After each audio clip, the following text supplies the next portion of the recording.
बिस्मिल्लाहिर्रहमानिर्रहीम।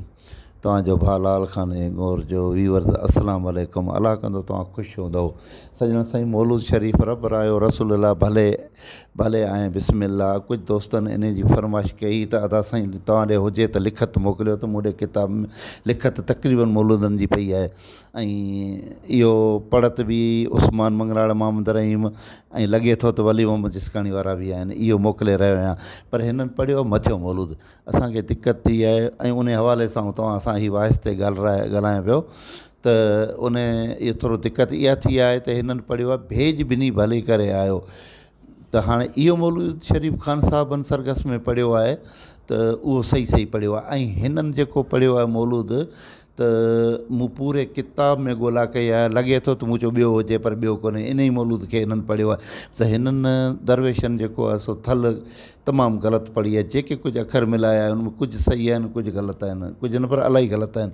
त हाणे आउं तव्हांखे उनजे करे किताब मां फ़ोटू कढी करे ऐं मोकिले रहियो आहियां। इहो ॿई मौलूद शरीफ़ ॿिन्हिनि मां मूंखे थोरो शक दौरान इहो तव्हां ॾियां मोकिले रहियो आहियां। शक में त इहो ई मौलूद शरीफ़ हिननि पढ़िया आहे। ॿियो त को पूरो किताब में मूं ॻोल्हा कई आहे इहो मौलूद शरीफ़ आहे ई कोन्हे। भेज ॿिनी भले करे आयो, इहो ई मौलूद आहे, पर हिननि थोरो पंहिंजे हिसाब सां पढ़ियो आहे।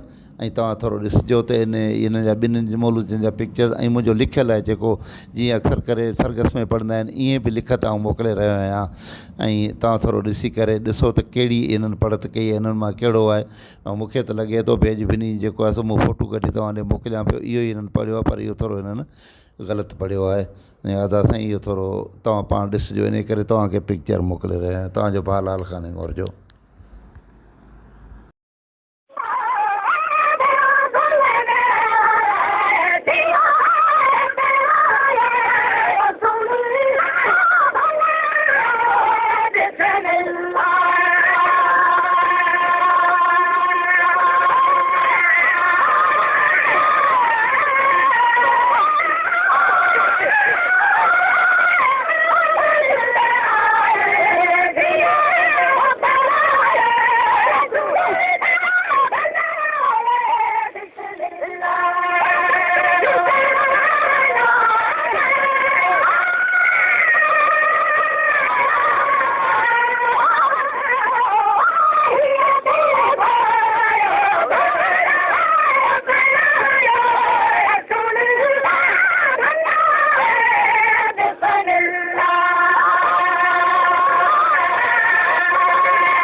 محمد